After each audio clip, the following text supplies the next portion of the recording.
Senhor, boa noite, tudo bem? Que chuva! Deixa eu ligar aqui.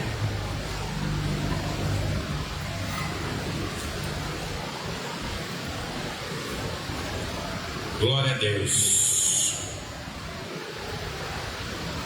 Bom, vamos para o nosso segundo tema de hoje, sobre a abertura da escola bíblica que começa amanhã às 19h30 até às 20h30. Quem não assistiu o culto da manhã, depois dá uma passadinha lá, porque é complementar. Parece que o que eu vou falar aqui não tem nada a ver com o que eu falar de manhã, mas quando você assistir de manhã, depois que a gente assistir esse culto, você vai ver que faz sentido aquilo que Deus está nos mostrando neste momento. Por quê? Porque de manhã a gente falou sobre o pecado. Quem estava aqui viu, a gente viu a palavra original do pecado e o que ela traz como conceito, que é o distanciamento do homem, o homem andando longe de Deus, fora dos limites estabelecidos por Deus. E nós vimos também que ele deu uma solução para isso, que foi Cristo, e que essa solução ainda está em andamento até que ele volte. Amém? E o que a gente vai ver agora? Como amanhã a gente vai iniciar a escola bíblica falando sobre os reis e os reinos da Bíblia, principalmente o de Israel e tudo que Deus fez, a gente vai ver que esses reinos e esses reis caíram por causa do pecado. Ok? Caíram por causa do pecado, Deus foi lá e restaurou. Caíram por causa do pecado, Deus foi lá e restaurou. Mas hoje, em complemento ao que a gente falou de manhã, nós vamos ver que todo pecado causa um dano. E esse dano faz com que ou a pessoa sofra, ou uma geração sofra, ou uma nação inteira sofra. E é isso que a gente vai falar hoje. A gente vai utilizar o Salmo 126 para poder aprender sobre isso. Amém? E o que a gente precisa entender sobre o Salmo 126, e assim como os outros, é que a gente não pode ler o Salmo e tirar dele aquilo que a gente acha que ele está falando. A gente precisa primeiro encontrar o contexto original do texto, o que o salmista está falando, para quem ele está falando e por que ele está falando. A partir do momento que a gente entende isso, a gente vai aprender qual que é a lição que ele estava passando para o povo, e a partir da lição que ele passa para o povo, a gente traz aquilo para a nossa atualidade e a aplicação da nossa vida. E você vai ver que muitas vezes a gente encontra pessoas utilizando esse salmo em alguns versículos para falar outra coisa que ele não disse. Eu vou pontuar quais são os versículos e a gente vai entender como que isso pode modificar o nosso entendimento e atrapalhar a nossa vida espiritual com Deus. Mas também a gente vai ver da maneira correta como que a gente extrai aquele poder que a palavra tem, que transformou aquela nação e que vai transformar a nossa vida. Amém? Feche seus olhos que a gente vai orar. Amém? Santo Deus, Pai amado, eterno, glorioso e santo, em nome do Senhor Jesus, eu venho aqui neste momento pedir ao Senhor a bênção sobre este culto, a direção do Teu Espírito Santo sobre esta palavra, e que as nossas vidas sejam abençoadas pelo poder que há em tudo o que o Senhor diz. Que possamos aprender através da Tua voz falando neste lugar e pôr em prática tudo aquilo que o Senhor nos ensina através do ensino que houve para o Teu povo nos tempos bíblicos. Abençoa cada um aqui, em nome de Jesus, que seja para a glória e honra do Teu santo e poderoso nome. Amém? Amém. Então vamos lá. Salmo 126, antes da gente ler, eu vou explicar um pouquinho sobre ele. Ele faz parte de um conjunto de salmos da Bíblia chamado Salmos de Romagem, ou Cânticos dos Degraus. Quem tem uma Bíblia de papel vai ver que normalmente vem naquele título escrito isso, né? Salmo 126, lá em cima está escrito Cântico dos Degraus, Salmo de Davi, Salmo de Salomão. Você vai encontrar Salmo de Moisés. Então a gente vai ver essas expressões no título, dizendo que tipo de salmo era aquele. E que salmo era esse? Por que ele tem esse nome de Cântico dos Degraus? Ou Salmo de Romagem, Cântico de Romagem, que a gente vai encontrar em algumas bíblias escrito isso. Porque era um salmo cantado enquanto o povo ia para Jerusalém.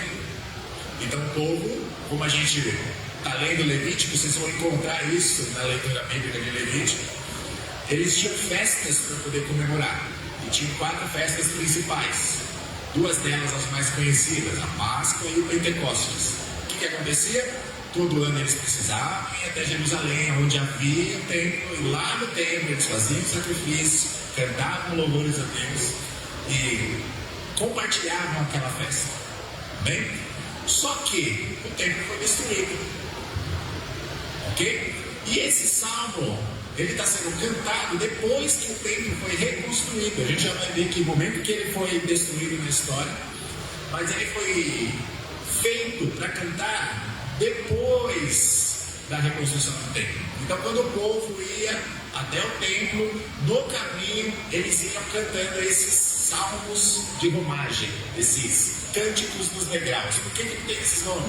Enquanto eles estavam fazendo suas romarias até o templo, eles iam cantando este salmo e outros 14 que existem. Então, todo esse caminho eles iam louvando a Deus. E todos esses salmos falam das grandezas de Deus. Então, eles iam até o templo louvando a Deus as grandezas de Deus, tudo que Deus é. E quando eles chegavam nos degraus para poder entrar no templo, cada degrau eles paravam e cantavam um salmo desse. Por isso que ele também é chamado de Cântico dos Degraus. E o Salmo 126 é um deles. Vou ler o salmo e aí a gente vai começar a discorrer sobre ele. Salmo 126, verso 1.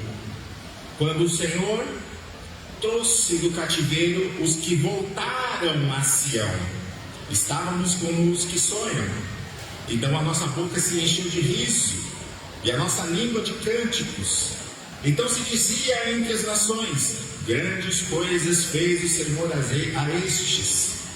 Grandes coisas fez o Senhor por nós, e por isso estamos alegres. Faze-nos regressar outra vez do cativeiro. Os que semeiam, faze-nos regressar outra vez do cativeiro, Senhor, como as correntes do sul. Os que semeiam com lágrimas cegarão com alegria. Aquele que leva a sua preciosa semente, andando e chorando, voltará sem dúvida com alegria, trazendo consigo os seus molhos. São 6 versículos, e se a gente olhar bem, a gente vai ver que esse texto, esse capítulo está extremamente organizado. Como? Em 3 tempos. O primeiro tempo fala do passado. O segundo tempo é o presente do salmista que está falando o texto, que está cantando. E o terceiro tempo são coisas sobre o futuro. E o primeiro tempo vai do verso 1 até o verso 3. O tempo presente vai falar do verso 4, e o tempo futuro vai falar o verso 5 e o verso 6. Então, o que ele fala no início é que o povo estava em um lugar e agora está voltando de Sião. E aí eles estavam como os que sonham, que é o texto que vai falar. Quando o Senhor trouxe do cativeiro os que voltaram a Sião, estávamos como os que sonham. Que cativeiro é esse? A gente ouve falar assim: é o período da Babilônia. Assim. Como que isso se deu? A gente vai ver lá isso no livro de Jeremias, ele contando essa história. E o povo, em certo momento, ficou sitiado. A cidade de Jerusalém foi fechada pela Babilônia, ninguém podia sair, ninguém podia entrar. Por que Nabucodonosor, que era o rei da Babilônia, fez isso? Para prender todos eles e forçarem eles a se renderem. E nesse período foi onde começa a desgraça da nação. Por quê? Porque o rei pecou. Então toda a nação está sofrendo por causa disso. E o texto de Jeremias vai falar que chegou um momento de tanta fome naquela nação que quando as crianças morriam de fome, as mães comiam aquelas crianças. Porque era um momento que estava um momento de sofrimento da nação. Jeremias vai narrar isso.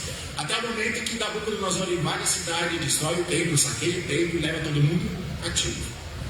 E esse período a gente vai ver descrito em Salmo 137.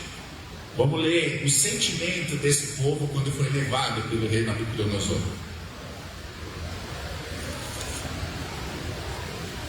Ele vai falar assim, verso 1: junto aos rios da Babilônia, nos assentávamos e chorávamos, lembrando-nos de Sião. Nos salgueiros que há no meio dela penduramos as nossas harpas, porquanto aquele que nos levaram cativos nos pediam uma canção, e os que nos destruíram que nos alegrássemos, dizendo: cantai um cântico de Sião. E a gente vai ver o texto sendo dito aqui sobre o sofrimento do povo, que eles estavam achando que as outras nações estavam fazendo com ele, e que o sentimento deles é que a vontade era de pegar os filhos e bater contra as rochas. Para você ver o nível de sofrimento desse povo quando foi levado como cativo. Por que tudo isso? Por causa do pecado do rei. Por causa do pecado dos reis, que não mantiveram os mandamentos, foram adorar outros deuses, ultrapassaram o limite. Para quem estava aqui de manhã, a gente falou sobre o limite.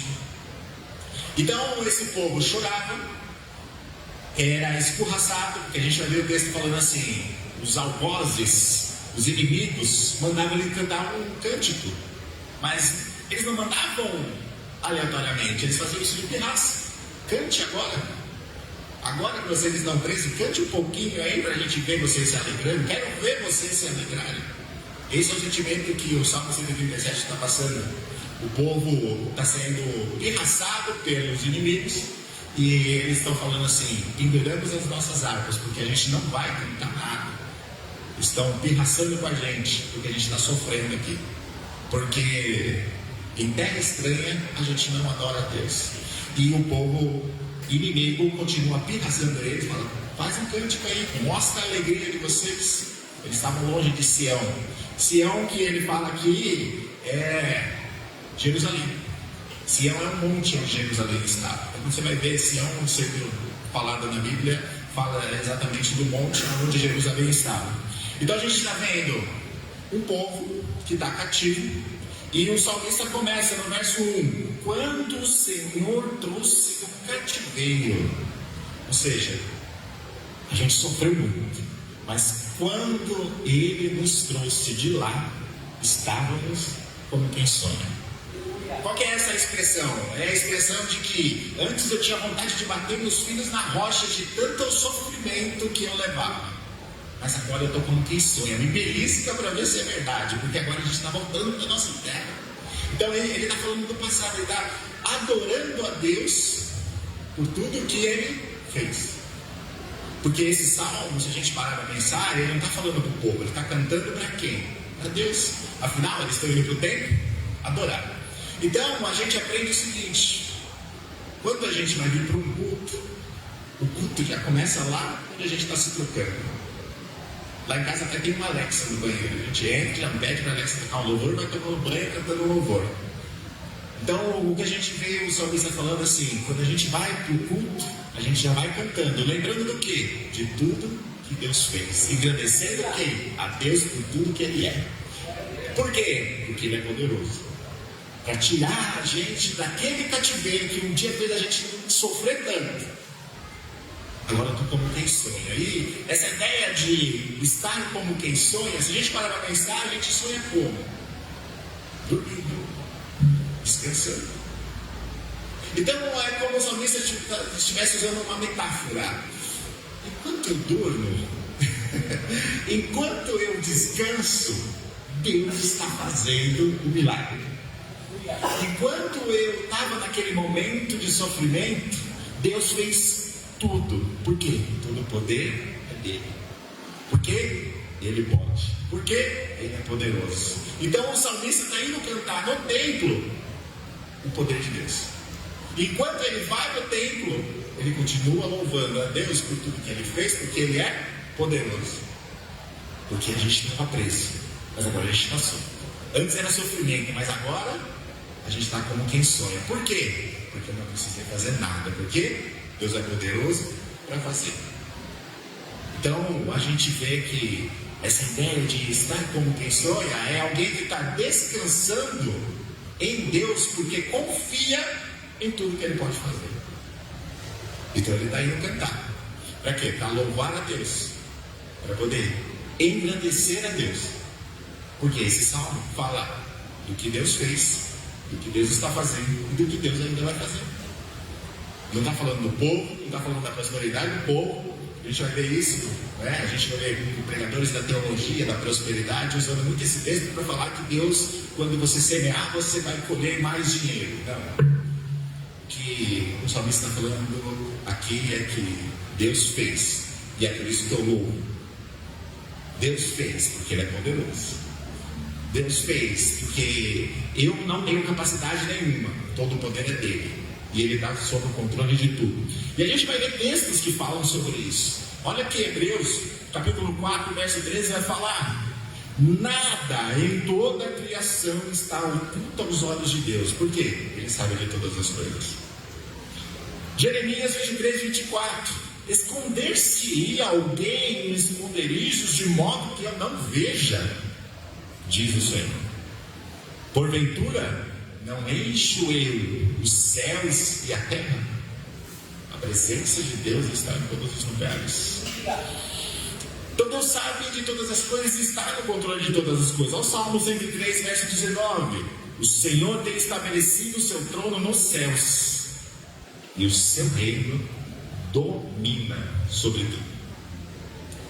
Salmo 121, verso 1: levantei os meus olhos para os montes, de onde virá o meu socorro? O meu socorro vem do Senhor, que fez os céus e a terra. Não deixará vacilar o teu pé, aquele que te guarda não tosquenejará. E eis que não tosquenejará nem dormirá o guarda de Israel. Quem descansa é a gente. Por quê? Porque Deus já fez tudo. O que a gente precisa fazer? Crer. Por quê? Porque um dia meu passado foi bagunçado. Um dia meu passado foi de cativeiro, foi de sofrimento. Só que um dia Deus, com seu poder, com a sua sabedoria, com a sua majestade, com a sua glória, me tirou do cativeiro. E hoje eu posso olhar para o meu passado e ver tudo que Deus fez. Quem pode contemplar olhando para o seu passado e ver tudo que Deus fez? Porque a gente parece, a gente vai vivendo e a gente vai esquecendo. E a gente olha nessa situação atual, mas esquece de contemplar Deus e engrandecer Ele por tudo que Ele já fez. Eram duas músicas que estavam cantando aqui. Deus tem o poder. Então, olha para a sua situação hoje. De onde você estava? De onde que Deus te tirou? Para onde que Ele está te levando? Qual que é a sua situação hoje? Será que algo mudou? Com certeza, se você parar para olhar do seu passado e tudo que Deus fez, não piorou. Foi transformado. É uma nova vida, é uma nova história. Amém? Verso 2: então a nossa boca se encheu de riso e a nossa língua de cântico. Então se dizia entre os gentios: grandes coisas fez o Senhor a estes. E aí, quando você olha para tudo que Deus fez, você começa a lembrar: uau, olha só, olha o que eu era e olha o que eu sou. Olha como era a minha história e olha como está sendo. O que o salmista está falando? Quando eu olho para a minha história, eu fico rindo. Por quê? Porque Deus me tirou de um lugar e está me colocando em outro que eu nem imaginava.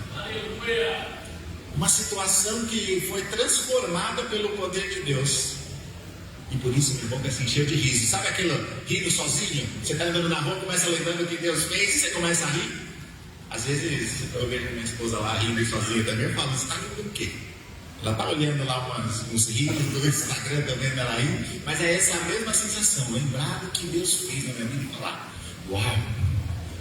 E você começa a rir porque você vê da onde que Ele te tirou, o poder que Ele tem, como que Ele transformou. E sabe o que é isso? Reconhecimento. Inclusive eu esqueci de falar que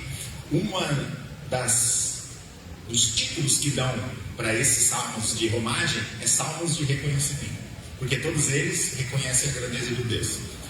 Todos esses são para poder engrandecer a Deus em tudo que Ele faz e tudo que Ele é. Verso 3. Ainda está no verso 2. A nossa língua se encheu de riso, a nossa boca de cântico. Então eu louvo em todo tempo por tudo que Deus fez, mas os outros falam daquilo que Deus é na minha vida. E é interessante que ele vai falar entre os gentios.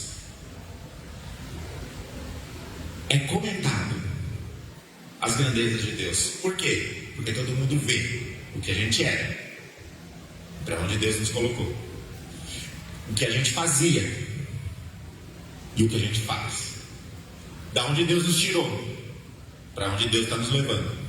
E quando o gentio olha e fala assim, que Deus grande que ele tem, porque do jeito que esse cara bebia, do jeito que esse cara usava droga, os lugares que ele frequentava, da onde que Deus tirou essa pessoa?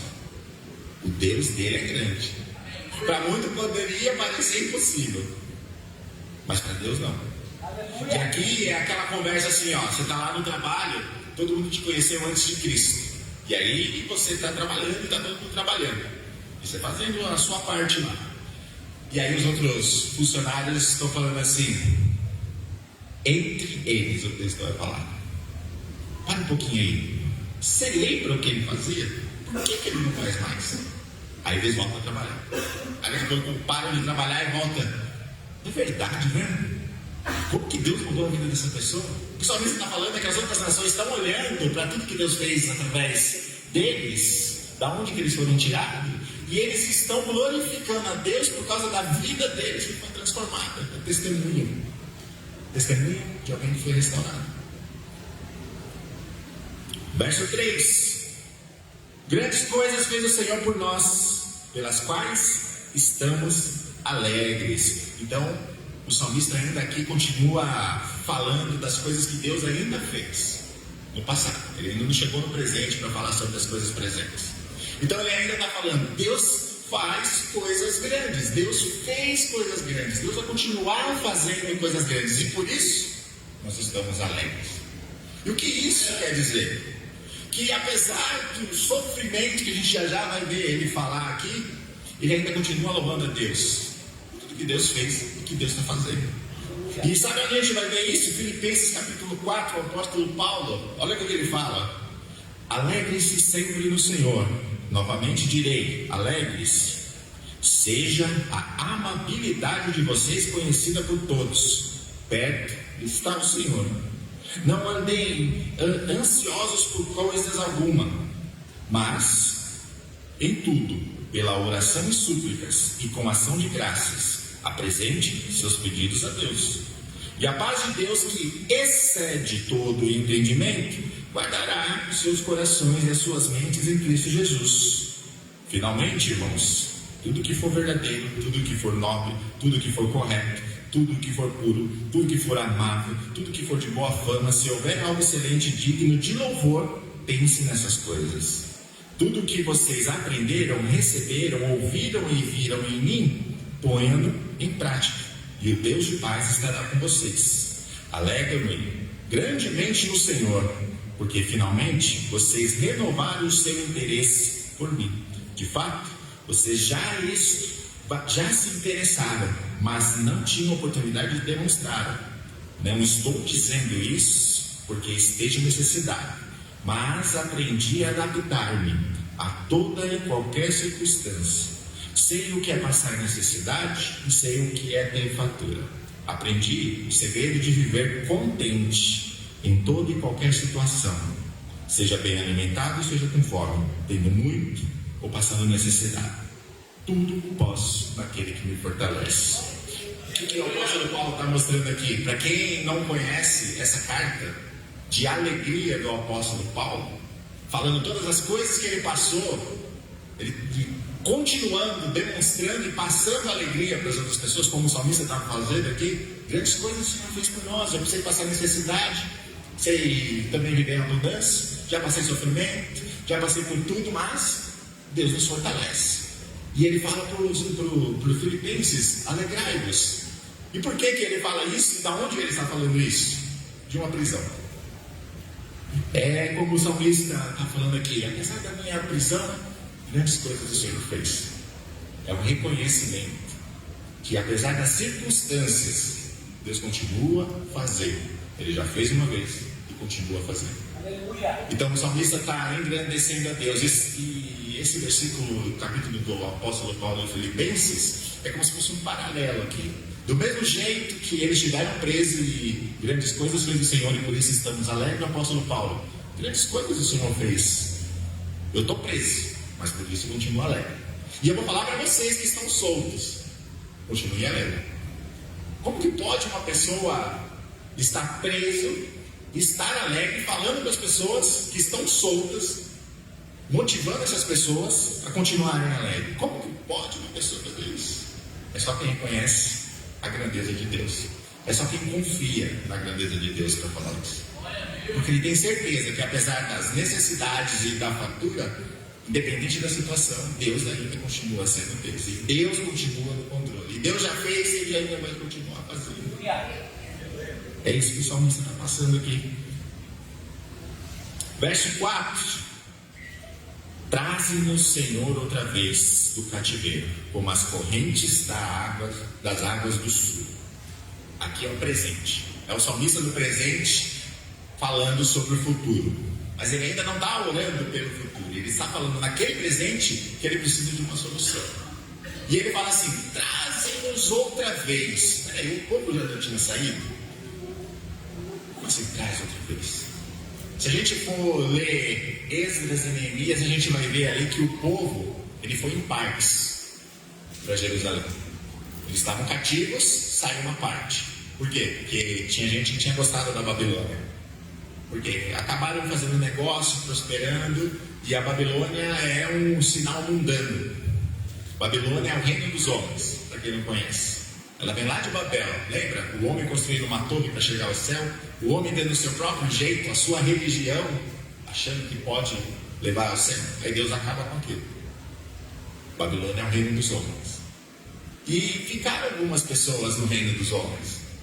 E o povo aqui está orando a Deus nesse momento e louvando, falando assim: a gente veio, mas traz aqueles que ainda estão lá. Traz aqueles que ainda não perceberam que aqui é o lugar que eles precisam estar. Traz aquelas pessoas que estão no mundo. Foi falado aqui agora há pouco. Quem é a pessoa que você vai orar para que ela seja salva? Quem é o seu familiar? Porque veio a primeira parte. Qual é a segunda parte que você precisa de ver? Por quem a gente vai orar? Quem são as almas que a gente quer trazer? Quem são as almas que a gente quer que Deus traga? Porque se Ele fez uma vez, Ele fará de novo. Se Ele fez uma vez, Ele é poderoso para fazer e continuar fazendo.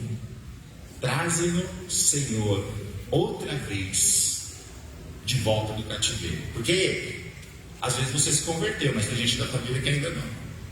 Tem gente ainda presa na Babilônia. Por quê? Porque lá tem lugar de prosperidade. Na Babilônia foi uma das nações onde o povo judeu aprendeu a fazer comércio. E comércio nunca foi um sinal bom no reino de Deus. Deus nunca se interessou de comércio dentro do templo. A gente vai ver Jesus fazendo isso. E aqui o que está acontecendo? Tem gente que ficou. E o salmista falou: Senhor, se o Senhor fez uma vez, eu creio no poder que o Senhor tem para continuar fazendo. Aleluia. E sabe que ele faz uma comparação interessante. Traze-nos outra vez, Senhor. Tem gente lá ainda, tem gente presa. Eu acredito na salvação, eu creio no Senhor, no poder, no controle que o Senhor tem. Traze aqueles que estão no cativeiro como as correntes das águas do sul. Mas que corrente de águas do sul é essa? A gente está falando de Jerusalém. Jerusalém tem um mapa. E quando a gente coloca o mapa, se você pesquisar quando chegar em casa lá, mapa de Jerusalém, divisão das tribos na época bíblica, a gente vai ver as tribos todas desenhadinhas, o Mar Morto ali no meio, o Rio Jordão vindo lá de cima da Galileia, e embaixo é o sul. E o sul é a divisão com o Egito. E a divisão com o Egito é um deserto. E esse deserto tem um nome, chama Negueb. E mais ao sul do Negueb tem montanhas, é um lugar montanhoso. O que acontece naquela região? Durante 11 meses do ano, não chove. É um deserto um dos desertos mais áridos que existe. Então não chove. Mas em um mês do ano chove nas montanhas. E às vezes está um sol de lascar no deserto. E se o povo não tomar cuidado, eles são pegos por uma enxurrada.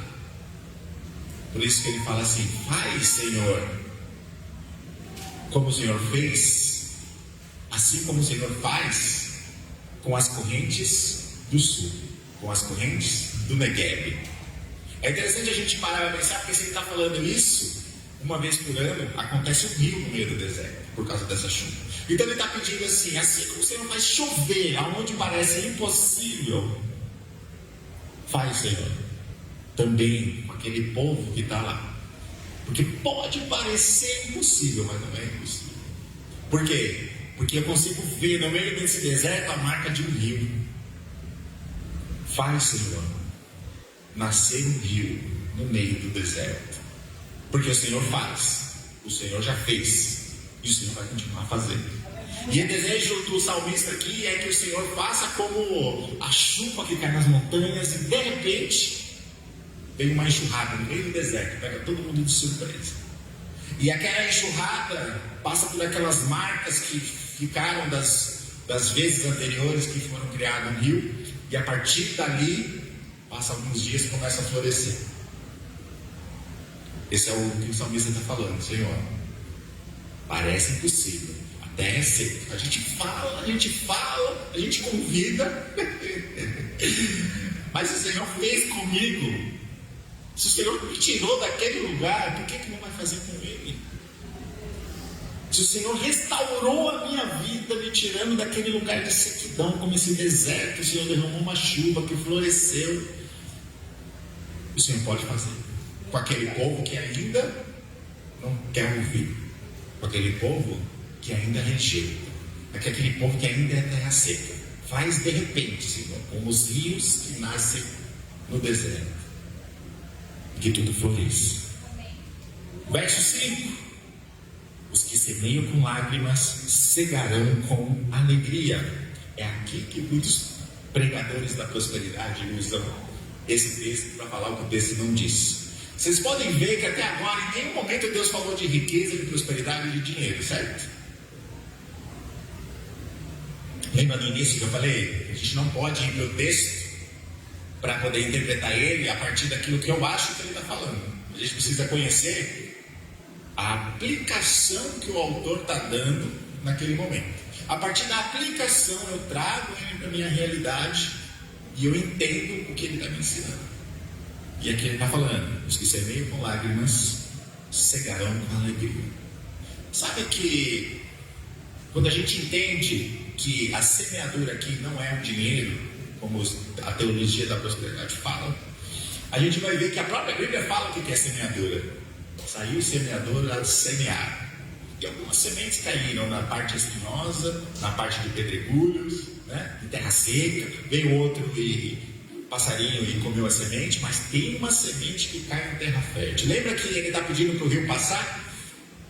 A oração dele é que o coração daquelas que ouvem a semente, que é a palavra, sejam férteis, para que venha a florescer. O semeador aqui, que vai com lágrimas, é que se faltar rio, tem um jeito de molhar a terra.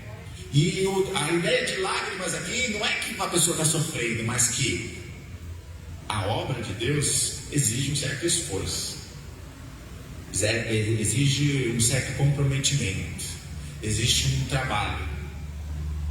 Não é algo que a gente faz aleatoriamente, a gente tem vontade que aquilo aconteça, então a gente sai semeando, fazendo.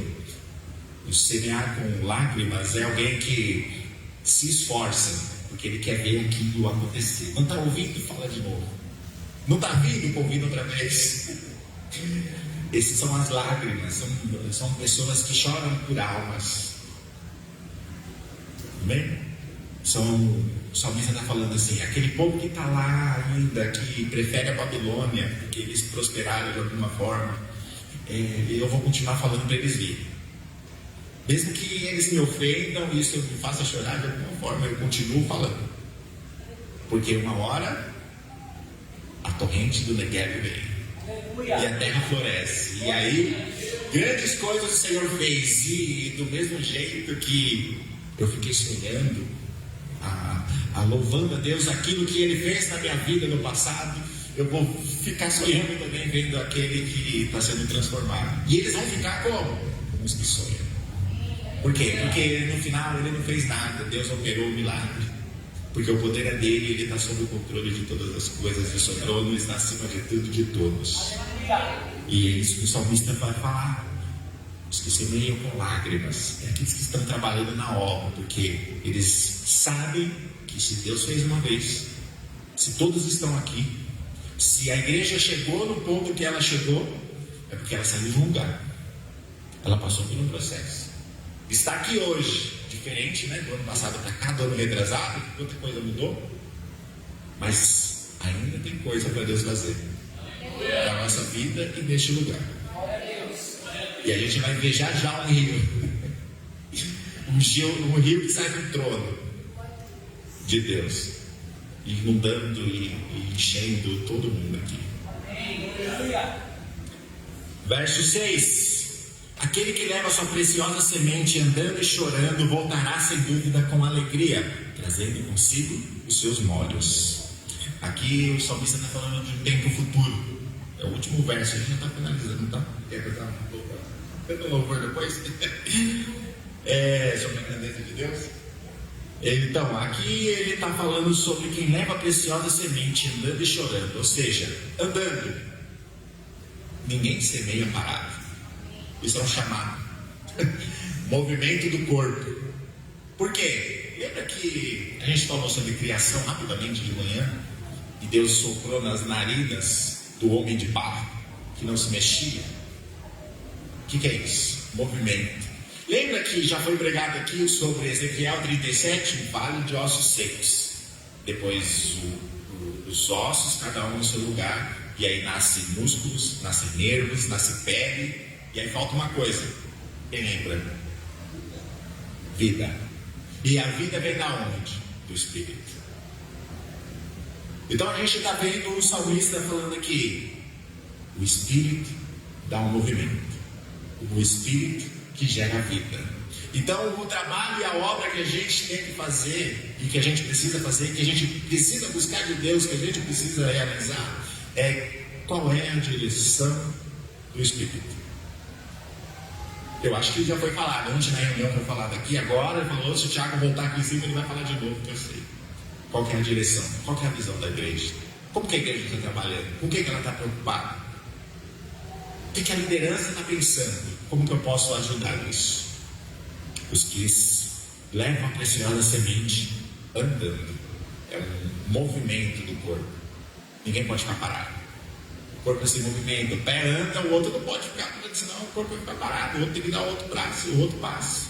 Sabe o que é isso? Dons. Efésios capítulo 4 vai falar que a igreja é um corpo. E esse corpo tem muitos membros. E cada membro opera a sua função de maneira que todos os membros se ajustem. Ou seja, sejam membros que andam em sincronia. A gente não anda por aí na rua balançando a mão e com o pé para trás e porque existe uma sincronia do corpo, um pé na frente, um pé atrás, um na frente, olha para o lado, olha para frente. Então existe um processo, e todo esse processo ele vai acontecer a partir dos dons que Deus nos deu. Mas eu não tenho dons porque eu não tenho ministério. Não, ministério é uma coisa, dons é outra. Dons todos nós temos, sabe por quê? Porque Deus disse que Jesus levou cativo o cativeiro e deu dons aos homens. Ele deu. Então não é uma coisa que a gente escolhe, ele já liberou. A gente que precisa olhar e falar assim, qual que é o movimento do corpo? Como que eu posso utilizar o dom que Deus me deu? A gente está precisando de gente para dar aula na escola bíblica. Por enquanto tem só eu, mas se alguém quiser se disponibilizar, é o movimento do corpo que você precisa fazer. A gente está precisando de pessoas que vão cantar. É o movimento que o corpo precisa fazer. A gente está precisando de pessoas ajudando no Ministério Infantil, é um movimento que precisa fazer. A gente precisa de ajuda com jovens, é um movimento que precisa fazer. Então, os dons que a gente tem é para ser utilizado dentro do corpo. Para quê? Para que todos os membros se unam e cresçam. E a partir desse crescimento, a gente chega à maturidade do varão perfeito, ou seja, imagem e semelhança de Cristo. Está escrito em Efésios 4, isso. Aquele que leva a sua preciosa semente andando e chorando, como a gente já viu. É aquele processo que a gente sabe que em certos momentos vai exigir um esforço. Alguém vai ofender, alguém não vai vir, a gente vai ficar chateado, alguém falou alguma coisa quando você foi ajudar, mas continua andando e chorando, levando o que? A palavra, a semente, semeando, utilizando os dons que você recebeu. Mas quando a gente faz isso em unidade, já que a gente está falando de um corpo, ele está falando, esse que foi desse jeito, andando e chorando, se movimentando e fazendo, apesar das dificuldades, não parou, sem dúvidas, com alegria, trazendo consigo os seus molhos. Esse vai voltar com a recompensa. Não pense que é dinheiro. Isso foi pregado pela teologia da prosperidade. Os molhos aqui é a recompensa que Deus vai dar a cada um, o galardão. E essa recompensa pode ser a alma que você tanto semeou. Por que a gente quer coisa material como recompensa de Deus? Porque ainda o nosso coração está na Babilônia. Vamos tirar o coração da Babilônia e pensar nas coisas do alto. Que o apóstolo Paulo fala: quer ser feliz? Quer ser alegre? Pense nas coisas do alto. Porque tudo que é bom, tudo que é amável, tudo que é de cima, nisso pensar. Para quê? Para que sejam alegres. Porque alegria é diferente de felicidade. Felicidade é o momento que você fica feliz, mas logo você se esquece. Mas alegre não. Alegre você é, porque seu coração é alegre. Porque um coração alegre faz o quê? Mostra no seu rosto. Então a alegria é a boniteza de Cristo que a gente expressa. Boniteza é de propósito, tá? Então a gente está vendo que aquele que trabalha, que sabe que Deus fez, que Ele é poderoso, porque um dia fez, porque ainda continua fazendo. Ele sabe, ele tem certeza, ele tem confiança que Ele fará. E neste domingo, finalizando aqui a mensagem, a gente vai começar segunda-feira. O que a gente precisa é olhar para esse texto e falar assim: olha como o salmista louva a Deus pelas grandezas de Deus. Olha como o salmista engrandece e canta a Deus tudo que Ele é. Olha como ele louva e canta tudo que Deus fez, que Ele está fazendo, que Ele fará, porque Ele sabe que se fez uma vez, Ele vai continuar fazendo e Ele vai fazer para sempre, porque Deus não muda. E se um dia Ele fez com o povo, Ele pode fazer com a gente. Se um dia Ele fez na minha vida, Ele pode fazer naquela vida que você está preocupado. Então, que essa semana você carregue essa palavra, já que amanhã é segunda-feira, temos Escola Bíblica às 19h30. E essa palavra fica no seu coração que eu preciso me movimentar, eu preciso semear, porque na hora certa, as torrentes do Negev vão inundar tudo. Aquela terra que era infértil, aquilo que parecia que nada ia acontecer, vai ser transformado pelo rio de Deus. Amém? Deus abençoe.